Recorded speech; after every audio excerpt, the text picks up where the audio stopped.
arrancamos una nueva edición de Café Financiero con toda la información necesaria para manejar mejor tu dinero.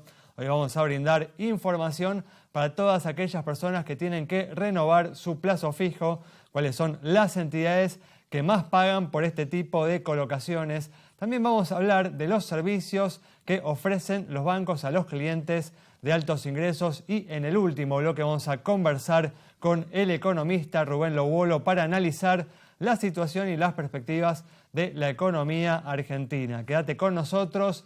Tras la siguiente pausa vamos a regresar con todos estos temas y vamos a responder, como siempre hacemos, a todas tus consultas.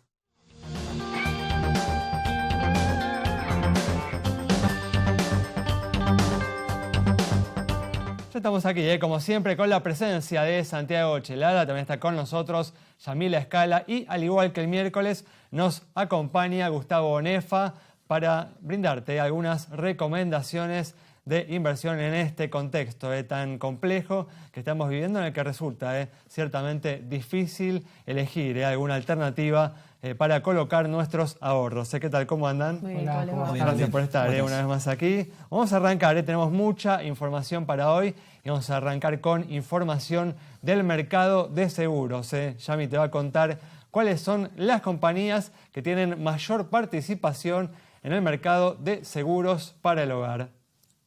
Así es, ¿y para qué? Bueno, para entender cómo se reparte la producción de un seguro que tiene poquísima penetración en la Argentina en la actualidad y que representa, si uno hace la cuenta, si uno ve los valores que les traemos con las investigaciones mes a mes respecto de cuánto cuesta ese seguro para el hogar y la posibilidad de tener, ¿no?, ante, por ejemplo, un incendio total, su casa de nuevo o casi la mayor parte de su casa de nuevo, es que entonces surge la importancia de recordar que está este producto, que está en el mercado, que lo comercializan un montón de compañías y que ustedes, a través de la información que nosotros les damos en este momento, a través de la placa, pueden ver cuáles son las que más se dedican, ¿sí? Cuáles son las que más producción tienen. Esto significa que más pólizas se emiten para tener un panorama, ¿no? Desde ya que hay muchísimas compañías, como les digo, ahí ahora en unos segunditos vamos a ver, ahí, perfecto. ¿Cuál es la participación entonces en el mercado? Desde ya datos de la Superintendencia de Seguros de la Nación y ahí liderando Galicia, Zurich, Santander, Sancor, Federación Patronal y Mapfre en los primeros puestos y tienen ahí también BBVA, Allianz, La Caja, QB y Nación. Insisto, hay más compañías, como siempre consultar a más de una y saber que es un producto importantísimo, ¿sí?, para nada más ni nada menos que la casa. Tal cual, un tema muy importante. Vamos a cambiar de tema y, como te adelanté ahí en la apertura, para todos aquellos, ¿no?, que están teniendo que renovar su plazo fijo, les vamos a contar cuáles son las entidades que más están pagando hoy por este tipo de colocaciones. Y atención, porque el nuevo Banco Central sigue utilizando la tasa de interés como herramienta para frenar la corrida contra el peso, así que las tasas de interés siguen siendo altas y, por supuesto, esto también genera algún tipo de atractivo adicional para los depósitos a plazo fijo. Vamos a ver en pantalla entonces cuánto pagan por depósitos hasta 30 días las principales entidades financieras. Fíjense, para 260.000 a 280.000 pesos, voy, la tasa más alta 29%, Multifinanzas 26,5%, BCT 26%, al igual que Columbia y Finandino. Luego tenemos tasas más bajas, Nación 20%, Hipotecario 17,5%, Galicia 15% y cierra la lista el Santander Río también con 15%. Después tenemos, por supuesto, lo que son los plazos fijos atados a UVA, que se indexan por la inflación. Vamos a verlos. En este caso, la tasa más conveniente es el Banco Nación. Inflación más el 5% brinda. Hipotecario, inflación más 4,5%, Provincia, inflación más 4%. Santander Río, inflación también más 4%, ICBC, inflación más 3%, BCT, inflación más 2,65% y Galicia lo suficiente para reponer la inflación. En este caso eran plazos a 180 días, recordar que también se puede hacer a 90 días, por supuesto con una tasa un poco más baja. Y para los anteriores préstamos también, tener en cuenta que si uno va por los canales electrónicos vía internet puede tener hasta un 10 puntos más, 10 puntos porcentuales más de tasa de interés simplemente por hacerlo en vez del ventanilla por los canales electrónicos. Como siempre, toda esta información la encuentran en detalle en nuestra página de Facebook. Para aquellos que quieren permanecer en los plazos fijos bancarios, resulta indudable que los plazos fijos ajustables por inflación ofrecen mejores perspectivas que los plazos fijos tradicionales, teniendo en cuenta que para los próximos 6 meses difícilmente la inflación baje del 15% y puede ser aún mayor, dependiendo de cómo se vayan dando las cosas. Para aquellos que están dispuestos a incursionar en alternativas un poco más sofisticadas, bueno, para ellos lo tenemos acá a Gustavo, que nos va a brindar algunas recomendaciones desde ya considerando, ¿no?, el difícil contexto que estamos viviendo en estos últimos días y que no tiene una raíz solo local, ¿no?, sino también, digamos, tiene fuentes en la incertidumbre global, ¿no? Sí, la incertidumbre global, el contexto manda y el contexto te condiciona. Volviendo al tema de los plazos fijos, hoy no entiendo quién puede llegar a hacer un plazo fijo entre 15 y 25%, como decía Santiago, de tasa de interés tradicional. Y coincido con vos, las alternativas con SER son las más redituables en este contexto. Pero además, un paso adelante es tener una cuenta de inversión y quizás hacer LEVAX. Las LEVAX tradicionales, ni hablar, ¿no?, en un contexto, digamos, donde las tasas de interés todavía están luchando contra la inflación, son extraordinariamente altas. Hoy en el mercado secundario se las puede conseguir entre 40 y 43%, dependiendo de los plazos. Sí, resulta y con un difícil corte de entender, 47. obviamente, de que tiene que ver, ¿no?, con una falta de alfabetización financiera, cómo la gente constituye un plazo fijo cuando está la alternativa de la LEVAC, que realmente, digamos, no es una alternativa más riesgosa, ¿no? No. Hay un condicionante que es tener una cuenta comitente abierta, una cuenta de inversión, pero un paso intermedio es invertir en un fondo que tenga mucho de LEVAX. Hay muchos fondos a devengamiento, es decir, un T+1, es decir, a las 48 horas, entre 24 y 48 horas te puede devolver el dinero o vos puedes suscribir, donde los rendimientos alcanzan valores superiores a los de un plazo fijo tradicional. Y eso me parece que es una alternativa intermedio sin tener una cuenta de inversión.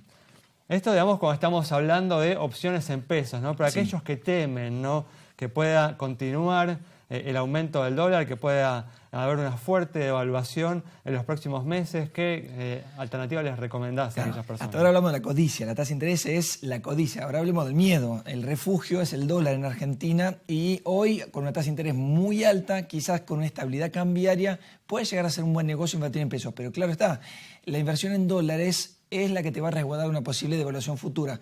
Se han visto en la semana movimientos erráticos en el tipo de cambio, a la baja al comienzo, al alza en la segunda parte, y obviamente que si bien hemos dejado el tiempo de la corrida cambiaria, no hemos dejado la estabilidad en el mercado cambiario, con lo cual siempre sugiero estar más dolarizado en momentos de incertidumbre como los actuales. En el momento actual estaría invertido en tasas de interés de entre 3,7 y 4,5%, que son las tasas de interés que se licitaron en el comienzo de la semana en las LETES. Ajá. Instrumentos muy cortitos, 105 días, 238 días respectivamente. Una tasa bastante atractiva, ¿no?, Muy para atractiva. el plazo de esas colocaciones, ¿no? Muy atractiva y denota el riesgo que te está marcando el sistema financiero hoy en día, que si bien no ha tenido una retracción de depósitos, se ha visto enrarecido por, bueno, hay muchos negocios que los bancos han tenido que reestimar hacia adelante, muchos negocios como los préstamos hipotecarios o como préstamos a las entidades financieras entre sí o comerciales y a las personas que obviamente están reprogramándose a la baja, obviamente. Gustavo, no te quiero poner en un brete, pero si te tenés que inclinar hoy por colocaciones en dólares o en pesos, ¿por cuáles te inclinas vos? Nunca soy partidario de los extremos, salvo que realmente sea una situación extrema, es una situación anormal, con lo cual me inclino más a una dolarización de las carteras. Pero este aquí que en un 70-30. Ajá. Pero este aquí que tenés una 70 en alternativa. dólares, 30 en pesos. 70 en dólares, 30 en pesos. Pero este aquí que tenés una inversión alternativa. No tenemos mucho tiempo, a ver si puedes decirla brevemente. Aprovechar las tasas de interés en pesos, que son extraordinariamente altas de la LEVAX, y cubrirte con contratos de futuro de dólar. Eso es para un inversor bastante sofisticado, ¿no? Claro está, pero es una de las mejores maneras de obtener una tasa de rentabilidad en dólares, un producto sintético con una rentabilidad adicional o que te ofrece un bono en dólares. ¿Y cuánto estarías obteniendo hoy en dólares con esta alternativa? Depende mucho del momento, muchísimo el momento, pero con una tasa anualizada de devaluación del 30% y con una LEVAC del 40%, orilla entre 5 y 10% en dólares para plazos extremadamente cortos. Muy bien, otra alternativa entonces. Muy bien, muchas gracias Gustavo. Nos vamos entonces con las recomendaciones de Gustavo Nefa. Un corte, quédate con nosotros. En instante vamos a estar hablando de las ofertas de los bancos para los clientes de altos ingresos.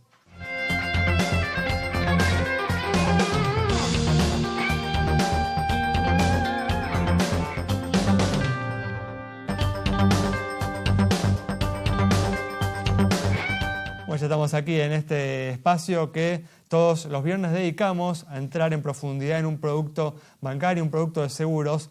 Y hoy vamos a hablar de los nuevos servicios que están ofreciendo los bancos para clientes de alta renta. Y para ello está con nosotros Gustavo Paz, que es gerente de Comafi Único, del Banco Comafi. ¿Qué tal, Gustavo? ¿Cómo andás? ¿Cómo estás, Ale? Gracias por estar aquí. No, por favor.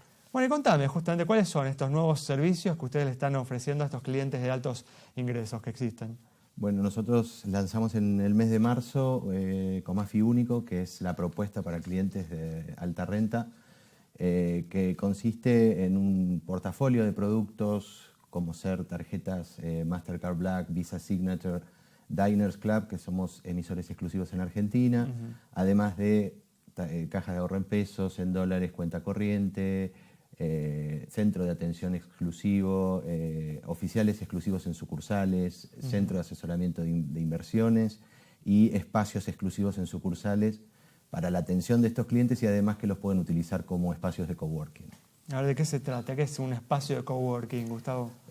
Nosotros pensamos, cuando pensamos el concepto de los espacios donde íbamos a atender a estos clientes en sucursales, además de darles la posibilidad de tener un espacio privado, agradable, donde puedan sentirse cómodos y ser atendidos por el oficial único, que además puedan utilizar ese espacio como un espacio para trabajo de ellos. Es decir, un cliente nuestro, Comafi Único, que tiene una pyme en zona norte y viene a Capital por el día a hacer trámites, tiene distintas oficinas que nosotros ponemos a disposición de él en nuestras sucursales, donde él puede conectarse a Wi-Fi, bajarse los mails, tomarse un café en un ambiente relajado y tranquilo.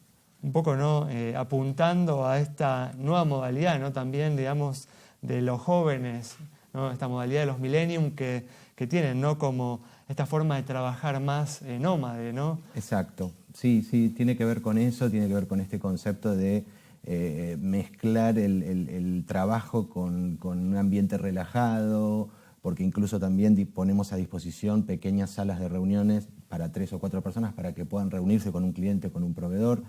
Y además lo que está pasando es que esos espacios, al ser compartidos por varios clientes únicos, se terminan convirtiendo, además de espacios de coworking, en networking, porque generan vínculos y relaciones donde se pueden ayudar mutuamente e incluso surgen negocios. ¿Y estos espacios los tienen disponibles en distintas sucursales? Exactamente. Tenemos programado de aquí a fin de año estar inaugurando, ya tenemos inaugurados algunos y estamos inaugurando uno por mes de aquí a fin de año, y en el 2019 tenemos un plan para seguir cubriendo otras sucursales. ¿Solo acá en la ciudad de Buenos Aires o también en otras ciudades? No, en Capital, en Gran Buenos Aires y en el interior. Muy bien. ¿A qué consideran ustedes un cliente de altos ingresos, Gustavo? Nosotros tenemos un umbral de ingresos, o sea, las personas que pueden demostrar un ingreso mayor a 50.000 pesos ya puede ser un cliente de Comafi Único. ¿Y por qué decidieron salir con esta propuesta? ¿Vieron, digamos, que en el mercado local estos clientes no están siendo suficientemente bien atendidos por las entidades, por sus competidores? Te mentiría si te dijera eso, porque hay que reconocer que hay muy buenas propuestas para clientes de altos ingresos en el mercado. La competencia, además, como algunos tienen varios años en el mercado, han podido ir mejorando continuamente la experiencia. Pero nosotros decidimos salir primero para completar nuestro portafolio de ofertas, para cumplir con nuestro espíritu de ser un banco universal.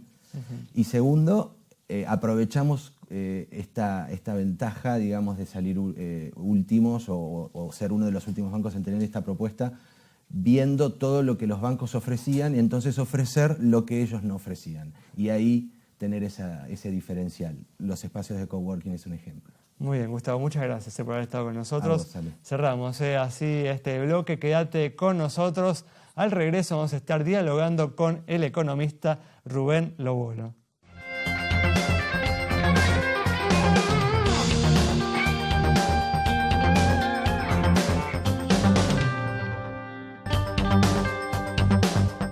ya estamos aquí con la presencia del economista Rubén Lobolo para analizar la situación y las perspectivas de la economía argentina. ¿Qué tal, Rubén? ¿Cómo andás? Muy bien. Gracias por estar aquí. No, por favor, gracias a ustedes. Bueno, Rubén, ¿qué estás esperando para este segundo semestre a partir de la fuerte devaluación que experimentó el peso en las últimas semanas? En realidad creo que por primera vez, o por segunda vez, digamos, porque al comienzo del gobierno de Cambiemos uno tenía más o menos claro qué es lo que pensaban hacer, pero después el gobierno de Cambiemos entró en una política confusa, incluso de idas y vueltas, donde básicamente había mucho desconcierto respecto del rumbo que pretendía seguir. Creo que ahora lo que tenemos es un rumbo claro como derivado del acuerdo firmado con el Fondo Monetario, ¿no? De hecho, esto está avalado permanentemente por los principales referentes económicos del gobierno, que permanentemente que están anunciando algo reafirman que tal o cual medida es consistente y está avalada con el acuerdo con el fondo. Entonces creo que lo que hay que esperar justamente es lo que uno espera habitualmente de un acuerdo clásico con el fondo, que es eso para mi forma de ver. O sea, un tipo de cambio que no va a poder atrasarse, en una pretensión de mercado libre de cambio que yo considero que ya ha demostrado que no es lo más adecuado para Argentina, así que espero que no sea tan limpia la flotación porque si no va a generar problemas.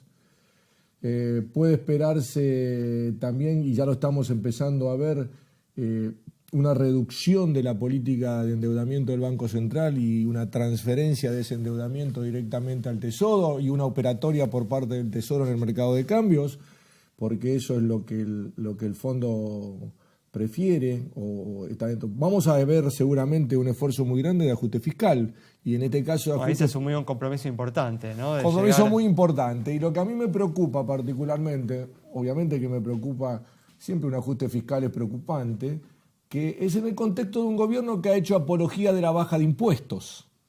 Entonces, en un contexto de un ajuste fiscal tan potente, lo que uno espera y digamos que con este discurso oficial un fuerte ajuste por parte de los gastos y claramente la experiencia dice que más allá del discurso... De todas formas, el gobierno tampoco avanzó tanto en esa reducción de impuestos a la que hacía referencia. Sí, es cierto, pero digo que en general uno nota que es reticente a impuestos, estoy pensando siempre de tipo progresivos. En realidad el gobierno sigue pensando y sigue apostando que tiene que seducir en cierto modo a los inversores porque esa seducción puede empujar la economía por el lado de la inversión, cosa que hasta ahora obviamente no se ha verificado. Entonces, digamos, sin hacer muchas predicciones, porque a mí no me gusta, pero es de esperar un proceso de estancamiento económico, es de esperar, al menos en el corto plazo, digamos en el semestre que viene, la continuidad del proceso inflacionario,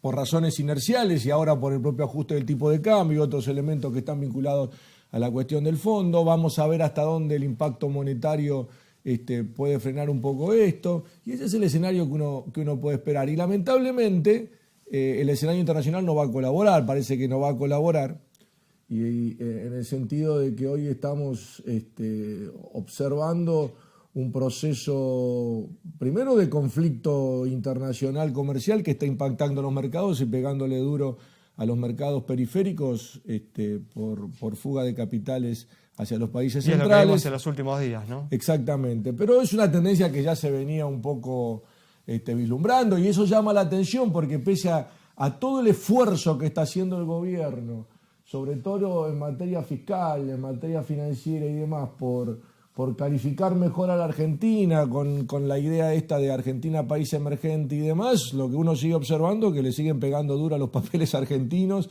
que sigue subiendo el riesgo país, y en ese sentido digo que el escenario internacional no parece ser el más positivo para el país. En esta semana ningún país emergente se salvó, ¿no? No, por eso digo, en este caso, o sea, lo que uno está diciendo que el modelo, que a mí no me gusta la palabra, pero digamos, el tipo de régimen económico en el cual está metido o está apostando el gobierno de que Cambiemos, no está siendo favorecido por el escenario internacional. Ajá. Eso es lo que estoy diciendo, básicamente. Hablabas un poco que estamos siguiendo, Rubén, la receta del Fondo Monetario, ¿no? Si uno quiere tener una guía, puede ir a ver esa receta. ¿Estabas de acuerdo en acudir al fondo en primera instancia? Honestamente, no. No veía ninguna necesidad. de semejante urgencia. No me parecía lo más adecuado. Creo que había problemas económicos y probablemente el acudir al fondo de la forma en que se hizo, ¿no? Incluso el propio gobierno anunciando escenarios catastróficos que nadie, o sea, que en general no se veían. Había una corrida, ¿no? Y el gobierno me parece Había que una quiso corrida, bueno, detener pero esa corrida, ¿no? Argentina ha tenido corridas y creo que el problema estaba en el tipo de política del gobierno, pero el gobierno tenía espaldas como para aguantar la corrida, personalmente creo, sin acudir al fondo. Me parece que el tema del fondo supera la corrida.